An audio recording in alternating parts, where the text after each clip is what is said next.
نن چې محترمو زمونږ کوم وظیفه ده ډېره زیاته د کمال او انتهایي بابرکته وظیفه ده ستاسو په لکونو حاجات وي انشاءالله العزیز د لکونو حاجتونو دپاره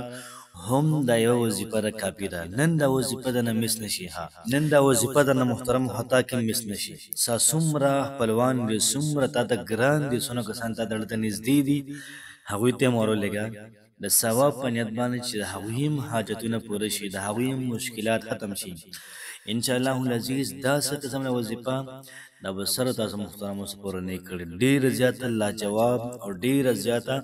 عجیبه وظیفه ده که ستا حاجات دي ناممکن حاجات دي نه پوره کېږي همدا وظیفه ټرای کړه انشاءالله العزیز تماشه کوه چې الله پاک ستاسو حاجتونه څنګه پوره کوي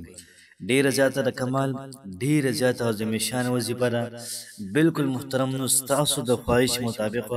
پرسکون زندګۍ لپاره هر قسمه خواهش لپاره که ستا خواهش د نوکرۍ وي که دا د ډاکټرۍ وي دغه رنګ ستا په زړه یو ارمان وي محبت نه میلاویږي یا دغه رنګ د رښتې مسله وي انشاءالله العزیز د هرې مسلې حل هم په دې وظیفه کې شته داسې مشکلات دي داسې تکالیف دي داسې پریشانۍ دي چې هغه ته دننه نه خوري تا دننه راکني یو قسم لا تا سره ژوند پرېږدي نه وظیفه وکړه انشاءالله العزیز د الله پاک د ذات نه مکمل یقین ساتم چې الله پاک به ستاسو هر قسم مسله ختمه کړي او هر قسم حاجت به الله پاک ستاسو دا محترمو پوره کړي بالکل د لکونو حاجتونو لپاره هم دا وظیفه را کافي ده که چېرته تاسو هم په چینل باندې نوي یئ نو چینل سره ضرور سبسکرایب کړئ بسم الله الرحمن الرحیم شروع کوم د ډیر زیات بخونکي او د ډیر زیات مهربانه رب په نوم باندې زه ګواهي ورکوم د دې خبرې چې د الله پاک نه علاوه د عبادت لایق څوک نشته نبی کریم صلی الله علیه و آله وسلم د الله پاک بنده او د الله پاک رسول دی زما د اسلام ډیرو زیاتو قدرمندو ډیرو زیاتو قابل قدر مسلمانانو خویندرونو نن چې کومه وظیفه ده ډیره زیاته سپیشل انتهایي مجربه او ډیره د برکت والا ده تاسو محترمو په زړه باندې څه حاجت لرئ که تاسو هم په زړه باندې څه خواهش لرئ که څه تمنا لرئ په زړه باندې داسې څه خواهش دی چې نه پوره کېږي اوسه پورې ډېرې زیاتې وظیفې مو کړې خو نه پوره کېږي یاد ساتئ محترمو کمال شته په وظایفو کې الله پاک وایي که یونس علیه السلام دغه ذکر نه وی کړی نو یونس علیه السلام د ریمۍ د هیټ نه نه وی راخېجولی نو کمال شته په وظیفه کې کمال پکې شته هلته کې ابراهیم علیه السلام کوم ذکر وکړو یا نار کوني بردا وسلام علی ابراهیم د دې آیت ذکر وکړو وظیفه وکړه الله پاک محترمو د اوره بچ کړو لکه تم د یو کار لپاره وظیفه کې انشاءالله العزیز الله پاک به ستا هر قسم مسله دا به ختموي نو دغه رنګې محترمو وظایفو کې کمال شته خو کمې کله کله مونږ کې کله کله انسان دومره ګناهونو کې دومره ګناهونه چې د الله پاک او د بنده منځ کې ډېر زیات ګیپ پیدا شوی نو موږ کوشش کوو چې یاره یو انسان ذکر باندې راشي یو انسان ذکر کوي نو څومره انسان ذکر کوي د شیطان د دې زړه نه محترم تښتي کله ذکر کوي نو دا د دې زړه باندې ټینګېږي نه ستا خواته ټینګېږي نه تښتي دا او چې کله ذکر نه کوي نو دا زړه تک تور شي د انسان هېڅ ستم ډډه نه لګي نو دغه رنګې محترمو ذکر سره الله پاک سره تعلق دا پیدا کېږي نو چې څومره ستاسو تعلق الله پاک سره مضبوط و دومره به ستا وظیفه زر کار کوي داسې به نه وي چې یاره زما الله پاک سره تعلق نشته او زه یو مونځ هم نه کوم دلته کې ما وظیفې له زور ورکړی نه د قرآن مجید تلاوت کوم دلته کې ما وظیفې له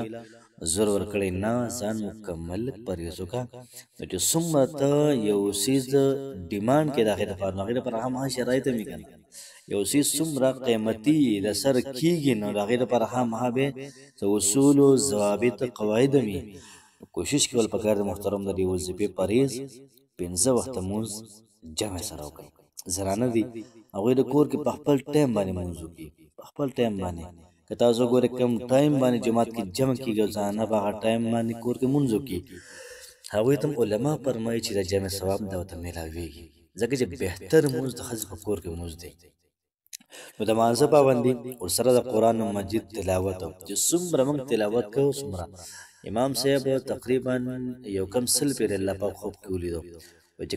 کله به سلام پیره وینم تپوس به ته کوم چې ستا څه خوښ دي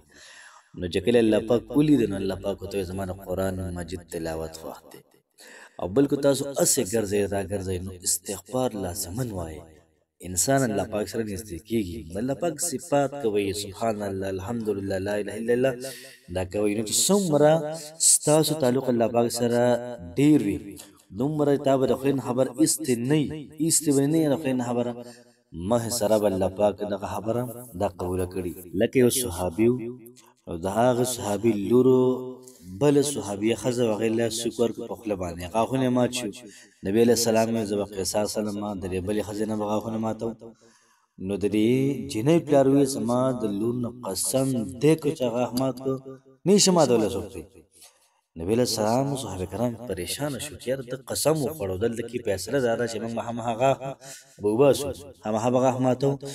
نو بیا هغه زنانه وویل چې یاره زما غاښونه اوس هم مات شو نو دې له ولې ماته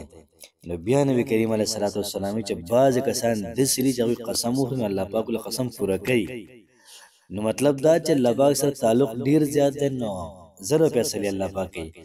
نن چې کومه زموږ وظیفه ده محترمو صرف 11 ورځې ده ډېره نه ده 11 ورځې او دا کلمات صرف تاسو سره ما هم 11 پېرې وایئ انشاءالله العزیز په زړه دې د غرونو برابر حاجات یې پوره کېږي به دغه رنګې د غرونو برابر مشکلات یې ختمېږي به نو راځئ چې زه د وظیفې طرف ته وظیفې ترتیب او طریقهکار به داسې وي چې کله هم تاسو را وظیفه شروع کوئ نو 1 شپېرې به درود ابراهیم ووایئ 1 شپېرې ودې ویلې بیا به د هغې نه به تاسو 11 شپېرې دا کلمات ووایئ بیا به د هغې نه به تاسو 1 شپېرې درود ابراهیم ووایئ او بیا به دعا وکړئ خو داسې دعا وکړئ که نه چې ناشنا دعا په چې څه دې پکار یې پاک الله پاک دې ووایه ښه ډېر صفاتو له بیان کې الله پاک له هغې نه بعد ورته بیا خپله دعا ووایه نو راځئ چې زه د وظیفې ترتیب طرف ته وظیفه داسې ده بسم الله الرحمن الرحيم يا الله يا كافي يا الله يا وهاب يا الله يا رزاق يا الله يا باسط يا الله يا كافي يا الله يا وهاب يا الله يا رزاق يا الله يا باسط محترم مسلمانانو دا وظیفه د زړه کې په اخلاص وکړئ انشاءالله الله پاک به ستاسو لکون حاجات لا په ښه طریقې سره پوره کړي الله پاک مو خوشحاله آباد ساته السلام علیکم ورحمة الله وبرکاته